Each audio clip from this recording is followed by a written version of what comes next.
University ఖాళీల గురించి ఒక ఇంపార్టెంట్ ఆర్టికల్ అయితే రావడం జరిగింది. సో ఆర్టికల్ ఏంటనేది మనం ఈ వీడియోలో తెలుసుకునేందుకు ప్రయత్నిద్దాం. సో మొదట బ్యానర్ రీడింగ్ చూసుకుంటే 4 నెలల్లో యూనివర్సిటీలో ఖాళీలు నింపాల్సిందే, సుప్రీం తీర్పుతో రాష్ట్రాల కేంద్రం లేఖ. సో ఎన్నో సంవత్సరాల నుంచి ఎంతోమంది అభ్యర్థులు ఎదురు చూస్తున్నటువంటి జాబ్స్కి అయితే సుప్రీంకోర్టు తీర్పు వల్ల కేంద్రం ఒక డెడ్ లైన్ విధించింది. సో మ్యాక్సిమం ఈ డెడ్ లైన్లో కొద్దిగా అటు ఇటు అయినా పోస్టులు రిక్రూట్మెంట్ చేసే అవకాశం ఉందని చెప్పేసి అందరు భావిస్తున్నారు. సో ఎట్టకేలకు యూనివర్సిటీలో ప్రొఫెసర్స్ నియామకానికి కదలిక వచ్చిందని మనం చెప్పుకోవచ్చు. సో అది ఎంతవరకు నిజమన్నది ఈ టాపిక్లో చూద్దాం. సో టాపిక్లోకి వెళ్తే 4 నెలల్లో యూనివర్సిటీ ఖాళీలు నింపాల్సిందే, సుప్రీం తీర్పుతో రాష్ట్రాల కేంద్రం లేఖ.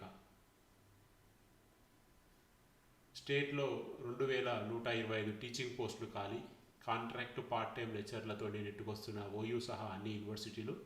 స్టేట్ యూనివర్సిటీల బాధ్యత రాష్ట్రాలదే అని తేల్చి చెప్పిన కేంద్రం. రాష్ట్రంలోని సర్కారు యూనివర్సిటీలో టీచింగ్ పోస్టుల భర్తీపై మళ్లీ కదలిక వచ్చింది. ఇటీవల సుప్రీంకోర్టు తీర్పు నేపథ్యంలో ఏళ్ల తరబడి యూనివర్సిటీలో ఖాళీలు భర్తీ చేయకుండా కాలయాపన చేస్తున్న రాష్ట్ర ప్రభుత్వాలకి కేంద్రం లేఖ రాసింది. సర్కార్తో పాటు ప్రైవేట్ యూనివర్సిటీ ఫ్యాకల్టీ ఖాళీలని కేవలం 4 నెలల్లోగా భర్తీ చేయాల్సిందే అని స్పష్టం చేసింది. సుప్రీంకోర్టు ఆదేశాల నేపథ్యంలో యూనివర్సిటీలలో ఖాళీల భర్తీపై మళ్లీ చర్చ మొదలైంది. తెలంగాణలోని మొత్తం 11 గవర్నమెంట్ యూనివర్సిటీలో 2878 పోస్టులకు గాను 753 మంది మాత్రమే పనిచేస్తున్నారు. చివరిగా ఉమ్మడి రాష్ట్రంలో 2013లో అసిస్టెంట్ ప్రొఫెసర్ల పోస్టు భర్తీ చేశారు. అంటే దాదాపు 12 నుంచి 13 సంవత్సరాలు దాటేసింది పోస్టులు భర్తీ చేయక. గత సర్కారు హయాంలో పోస్టులు నింపుతామని కొంతమంది హడావుడి చేసిన వివిధ కారణాలతో పెండింగ్లో పెట్టారు. ఇప్పుడున్నటువంటి సర్కారు వచ్చిన తర్వాత కూడా అదే పరిస్థితి. యూనివర్సిటీలో ప్రొఫెసర్లు లేక విద్యార్థులు తీవ్ర ఇబ్బందులు పడుతున్నారు. ఈ క్రమంలోనే దేశంలోని యూనివర్సిటీలు, ఉన్నత విద్యా సంస్థలు దీర్ఘకాలికంగా పెండింగ్లో ఉన్న లెక్చరర్ల పోస్టుల భర్తీపై సుప్రీంకోర్టు సీరియస్ అయింది. అన్ని ఉన్నత విద్యా సంస్థల్లో ఖాళీలను కేవలం 4 నెలల్లోగా భర్తీ చేయాలని ఆర్టికల్ 142 కింద ఆదేశాలు జారీ చేసింది.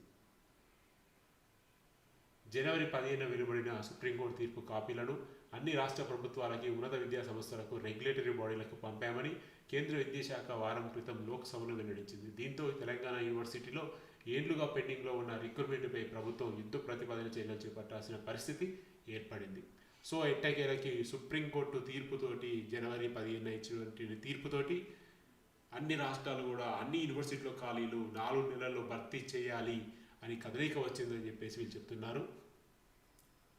సెంట్రల్ యూనివర్సిటీలో సియూచో కేంద్రం తన పరిధిలో సంస్థల్లోని మిషన్ మోడ్లో పెట్టిన వీలు పోస్టుల భర్తీ చేస్తున్నది. అంటే 2025 అక్టోబర్ నాటికి సెంట్రల్ యూనివర్సిటీలు, ఐఐటీలు, ఎన్ఐటీలు మొత్తం 29,978 పోస్టులు భర్తీ చేశామని, ఇందులో 17,494 ఫ్యాకల్టీ పోస్టులే ఉన్నాయని ప్రకటించింది. నియామకంలో పారదర్శకత కోసం సియు చయన్ పోర్టల్ తెచ్చామని తెలిపింది. అయితే రాష్ట్ర యూనివర్సిటీల భర్తీ ప్రక్రియ తమ పరిధిలోకి రాదని, అక్కడ ఖాళీలని ఆయా స్టేట్ గవర్నమెంట్లే నియమిస్తాయని కేంద్రం వెల్లడించింది. మిగిలిన ఖాళీల భర్తీ చేస్తాయని పేర్కొంది.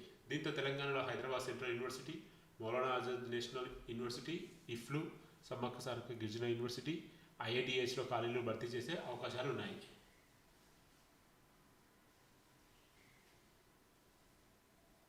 రిక్రూట్మెంట్ ఫైల్ ఎక్కడ? యూనివర్సిటీ నియామకాల ఫైల్ ప్రస్తుతం ఎక్కడున్నది అనే దానిపై విద్యాశాఖ వర్గాల్లో పెద్ద ఎత్తున చర్చ నడుస్తున్నది. యూనివర్సిటీల నుంచి ఖాళీల డేటా విద్యాశాఖకు చేరి చాలా రోజులైంది. యూనివర్సిటీ పాలక మండలి సమావేశంలోనూ ఆమోదం లభించింది. ఆఖరికి ఆర్థిక శాఖ నుంచి కూడా క్లియరెన్స్ వచ్చిందని ఉన్నతాధికారులు గతంలోనే ప్రకటించారు. కానీ ఇంతవరకు నోటిఫికేషన్ మాత్రం మోక్షం కలగలేదు. పోస్టుల భర్తీ ఎప్పుడైనా వీసీలను అడిగినప్పుడల్లా ఫైల్ ప్రస్తుతం సీఎం పేషీలో ఉంది, సంతకం కాగానే వచ్చేస్తుందని విద్యాశాఖ ఉన్నతాధికారులు ప్రతి మీటింగ్లోనూ చెప్తూ వస్తున్నారు. అయితే వాస్తవానికి ఆ ఫైల్ సీఎంకో చేరిందా లేదా అనేది, ఇంకా విద్యాశాఖలోనే ఉందా అనే విషయంలో ఏమాత్రం స్పష్టత లేదని కూడా చెప్తున్నారు. 7 యూనివర్సిటీల్లో ప్రొఫెసర్లు కరువు. తెలంగాణ యూనివర్సిటీలో 13 ఏళ్లుగా రిక్రూట్మెంట్ లేకపోవడంతో భారీగా ప్రొఫెసర్ల కొరత ఏర్పడింది. Kakatiya, Mahatma Gandhi, Satavahana, Palamuru, Telangana university, doctor B R Ambedkar open university, ఆర్జీయూకేటీలో ఒక రెగ్యులర్ ప్రొఫెసర్ కూడా లేరు. కరీంనగర్ జిల్లాలో శాతవాహన, నిర్మల్ జిల్లాలోనే ఆర్టీయూకేటీలో ప్రొఫెసర్లే కాదు, చివరికి అసోసియేటెడ్ ప్రొఫెసర్స్ కూడా ఒక్కరు లేరు. Regular faculty Telugu university, Palamuru, JNUF యూనివర్సిటీలలో 20 లోపే ఉండడం ఆందోళన కలిగించే అంశం. అయితే పోస్టుల భర్తీకి సర్కారు కొంత ప్రయత్నం చేసినా నోటిఫికేషన్ మాత్రం రిలీజ్ కాలేదు. సో ఓవరాల్గా కేంద్రం ఈ యొక్క రిక్రూట్మెంట్ గురించి చెప్పింది ఏంటంటే ఐఐటీలు, ఐఏఎంలు, ఐఐటీలు వీటిలలో మాత్రమే వాళ్ళు ప్రొఫెసర్స్ని రిక్రూట్మెంట్ చేస్తారని, మిగతా అన్ని యూనివర్సిటీలు కూడా రాష్ట్ర పరిధిలోకి వచ్చేయని కూడా వాళ్ళే చేయాలని, వారి భర్తీకి కేంద్రానికి ఎటువంటి సంబంధం లేదని కేంద్రం స్పష్టం చేసింది. సో కేంద్రం దాదాపు ఐఐటీలలో కలిపేసి దాదాపు ఐఐటి, ఎన్ఐటి వీటన్నిటిలో కలిపేసి 29,979 పోస్టులకు గాను 17,494 పోస్టులు భర్తీ చేశామని చెప్పేసి వాళ్ళు చెప్పడం జరిగింది. సో ఇప్పుడు మన తెలంగాణ యూనివర్సిటీలలో చూసుకుంటే దాదాపు 2,000 చేంజ్ పోస్టులు అయితే వీళ్ళు ఇవ్వాల్సి ఉంది. మరి చూడాలి, ఇప్పుడు కేంద్ర ప్రభుత్వం తాజాగా విధించినటువంటి డెడ్లైన్ చూసుకుంటే మరి 4 నెలల్లో 2,225 టీచింగ్ పోస్టులు ఖాళీగా ఉన్నాయి. మరి ఇవన్నీ భర్తీ చేస్తారా, మరి ఏం చేస్తారా చూడాలి. ఎందుకంటే సుప్రీంకోర్టు ఆల్రెడీ క్లియర్గా ఒక డెడ్లైన్ కూడా విధించింది 4 నెలల్లో భర్తీ చేయాలని. మరి ఏదేమైనా కానీ ఒక మాటలో చూసుకుంటే మాత్రం రాష్ట్రంలో యూనివర్సిటీ ప్రొఫెసర్ల నియామకాలకి కదలిక వచ్చిందని చెప్పడంలో ఎటువంటి సందేహం లేదు. ఖచ్చితంగా ఒక నెల అటు ఇటు అయినా కానీ ఖచ్చితంగా నోటిఫికేషన్స్ ఈసారి వచ్చే అవకాశాలు ఎక్కువ కనబడుతున్నాయి సుప్రీంకోర్టు చొరవ వల్ల. చూద్దాం మరి ఏం జరగబోతుందో రానున్న రోజుల్లో. సో ఇది ఫ్రెండ్స్ ప్రస్తుతం ఉండే అప్డేట్.